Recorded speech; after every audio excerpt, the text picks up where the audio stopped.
নমস্কার প্রিয় চতুর্থ শ্রেণীর ছাত্রছাত্রীবৃন্দ, আজকের এই শিক্ষামূলক ক্লাসে তোমাদের সবাইকে জানাই আন্তরিক স্বাগত। এখন আমরা চতুর্থ শ্রেণীর গণিত বিষয়ে দ্বিতীয় পর্বে তথা দ্বিতীয় পর্যায়ক্রমিক মূল্যায়নের 2026 সালে গণিতের প্রশ্নপত্রটির উত্তর সহ ধাপে ধাপে আলোচনা করব। তাই তোমরা প্রত্যেকে ভিডিওটি মনোযোগ দিয়ে প্রথম থেকে শেষ পর্যন্ত দেখো এবং চ্যানেলে নতুন হলে অবশ্যই চ্যানেলটিকে সাবস্ক্রাইব করো। তো চলো আর দেরি না করে আমরা মূল আলোচনায় প্রবেশ করি। প্রথমে একের দাগে শূন্যস্থান পূরণ করো। 1 গুণ 5 সমান 5। প্রথম প্রশ্ন নাম্বার ক, অর্ধেক হলো সমান ড্যাশ ভাগের ড্যাশ ভাগ। অর্ধেক হলো সমান 2 ভাগের 1 ভাগ। চলো পরের প্রশ্ন নাম্বার খ, 2 কিমি সমান ড্যাশ মিটার। 2 কিমি সমান 2000 মিটার। পরের প্রশ্ন নাম্বার গ, ভগ্নাংশের লব একই রেখে হর বাড়ালে ভগ্নাংশের মান ড্যাশ। ভগ্নাংশের লব একই রেখে হর বাড়ালে ভগ্নাংশ মান কমবে। তো এখানে সঠিক উত্তর হবে কমবে। চলো পরের প্রশ্ন নাম্বার ঘ, 1 ডজন কলার 1/3 অংশ সমান ড্যাশটি কলা। 1 ডজন কলার 1/3 অংশ সমান 4টি কলা। চলো পরের প্রশ্ন নাম্বার ঙ, ছবিতে রং করা আছে ড্যাশ অংশ। ছবিতে রং করা রয়েছে 1/4 অংশ অর্থাৎ 4 ভাগের 1 ভাগ। নাম্বার 2, নির্দেশ অনুসারে উত্তর দাও। 2 গুণ 5 সমান 10। প্রথম প্রশ্ন নাম্বার ক, দুটি সাধারণ গুণনীয়ক নির্ণয় করো। 12,18। 12 এর গুণনীয়ক হলো 1, 2, 3, 4, 6, 12। 18 গুণনীয়ক হলো 1, 2, 3, 6, 9, 18। তো তোমরা অতএব দিয়ে অবশ্যই উত্তর লিখবে যে 12,18 এর দুটি সাধারণ গুণনীয়ক হলো 1, 2 অথবা 3,6। চলো পরের প্রশ্ন নাম্বার খ, যোগ করো। 12 50 গ্রাম যোগ 13 250 গ্রাম। দেখে নাও, 12 50 গ্রাম যোগ 13 250 গ্রাম। এখানে 50 গ্রাম এবং 250 গ্রাম দুটোকে যোগ করলে হবে 300 গ্রাম। এখানে 12 আর 13 যোগ করলে হবে 25 কিগ্রা। তো অতএব লিখবে যে নির্ণয় যোগফল 25 কিগ্রা অর্থাৎ 25 কিলোগ্রাম 300 গ্রাম। চলো পরের প্রশ্ন নাম্বার ক, বিয়োগ করো। 15 মিটার 5 সেন্টিমিটার বিয়োগ 11 সেন্টিমিটার। দেখে নাও, 15 মিটার 5 সেন্টিমিটার বিয়োগ 11 সেন্টিমিটার।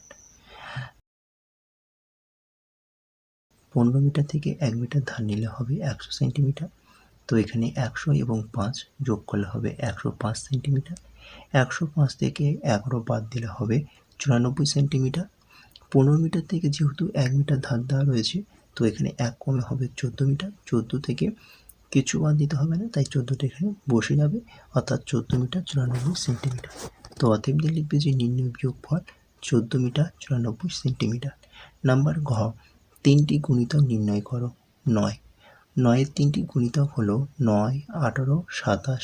চলো পরের প্রশ্ন নাম্বার ঙ, যমজ মৌলিক সংখ্যা কাকে বলে উদাহরণ দাও। দেখে নাও, এমন দুটি মৌলিক সংখ্যা যাদের মধ্যেকার পার্থক্য বা বিয়োগফল সর্বদা 2। অর্থাৎ কোনো দুটি মৌলিক সংখ্যার মাঝে যদি ঠিক একটি মৌলিক সংখ্যা থাকে, তবে সেই মৌলিক সংখ্যা দুটিকে যমজ মৌলিক সংখ্যা বলে, যেমন 5, 7। চলো নাম্বার 3, নিচের প্রশ্নগুলির উত্তর দাও। 3 গুণ 5 সমান 15। প্রথম প্রশ্ন নাম্বার ক, তোমার উচ্চতা 1 মিটার 21 সেন্টিমিটার আর তোমার বোনের উচ্চতা 91 সেন্টিমিটার। তুমি বোনের থেকে কত বেশি লম্বা? তো যেহেতু অঙ্কটা বিয়োগ হবে, তাই দেখে নাও 1 মিটার 21 সেন্টিমিটার বিয়োগ 91 সেন্টিমিটার। 1 মিটার ধার নিলে হবে 100 সেন্টিমিটার। এখানে 100 এবং 21 যোগ করলে হবে 121। 121 থেকে 91 বাদ দিলে হবে 30 সেন্টিমিটার। তো অতএব দিয়ে উত্তর লিখবে আমি বোনের থেকে 30 সেন্টিমিটার বেশি লম্বা। চলো পরের প্রশ্ন নাম্বার খ, 4 লিটার 50 মিলিলিটার সমান কত মিলিলিটার? তো যেহেতু আমরা জানি 1 লিটার সমান সমান 1000 মিলিলিটার, এখানে বলা হয়েছে 4 লিটার, সুতরাং 4 গুণ 1000 মিলিলিটার যোগ 50 মিলিলিটার। 4-এর সাথে 1000 গুণ করলে হবে 4000 যোগ 50, তাহলে 4000 যোগ 50 ব্র্যাকেটের বাইরে তোমরা লিখবে মিলিলিটার। তাহলে 4000 যোগ 50 যোগ করলে হবে 4050 মিলিলিটার। চলো পরের পাতায় নাম্বার ক, তুমি একটি গল্পের বইয়ের প্রথম দিন 1-এর 5 অংশ এবং দ্বিতীয় দিন 2-এর 5 অংশ পড়েছ। বইটি কত অংশ পড়া বাকি আছে? তো অঙ্কটা কী হবে না, অঙ্কটা প্রথম দিন এবং দ্বিতীয় দিন এই দুইটা দিন প্রথমে যোগ করব।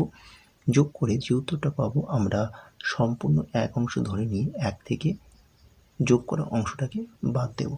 তো দেখে নাও এখানে ১ এর ৫ যোগ ২ এর ৫ অংশ যোগ করলে হবে ১ যোগ ২ বাই ৫, ১ আর ২ যোগ করলে হবে ৩, তাহলে ৩ এর ৫ অংশ। এবার আমরা কী করবো না, ১ অংশ থেকে বাদ দেবো, অর্থাৎ সম্পূর্ণ থেকে বাদ দিতে হবে। তাহলে ১ বিয়োগ ৩ এর ৫ অংশ, অতএব তোমরা লিখে দেবে এখানে ব্র্যাকেটের মধ্যে যে ধরি সম্পূর্ণ ১। তাহলে ৫, ১ এ ৫ ও ৫ ৫-এর মধ্যে যেহেতু একবার যাবে তাই ১-এর সাথে ৩ গুণ করলে ৩, ৫ বিয়োগ ৩, ৫ থেকে ৩ বাদ দিলে হবে ২, অর্থাৎ ২ এর ৫ অংশ। তো অতএব দিয়ে উত্তর লিখবে বইটি ২ এর ৫ অংশ পড়া বাকি আছে। চলো পরের প্রশ্ন নাম্বার ঘ। সুবলের বাগানে একটি ৪ কিগ্রা ৬০০ গ্রামের কুমড়ো ফলেছে।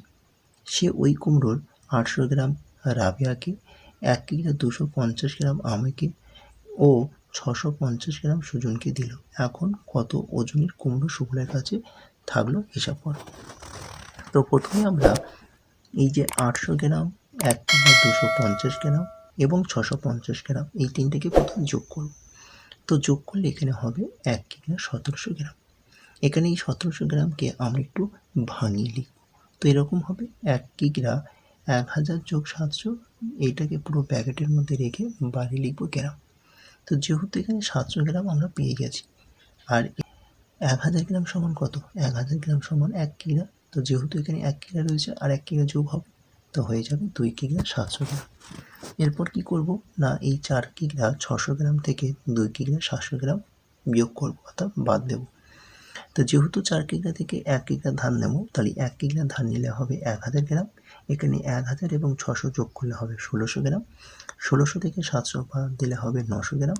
৪ কিগ্রা থেকে ১ কিগ্রা ধান দেওয়া রয়েছে, তো সুতরাং এখানে ১ কমবে, ৩ কিগ্রা, তাই ৩ কিগ্রা থেকে ২ কিগ্রা বাদ দিলে হবে ১ কিগ্রা ৯০০ গ্রাম।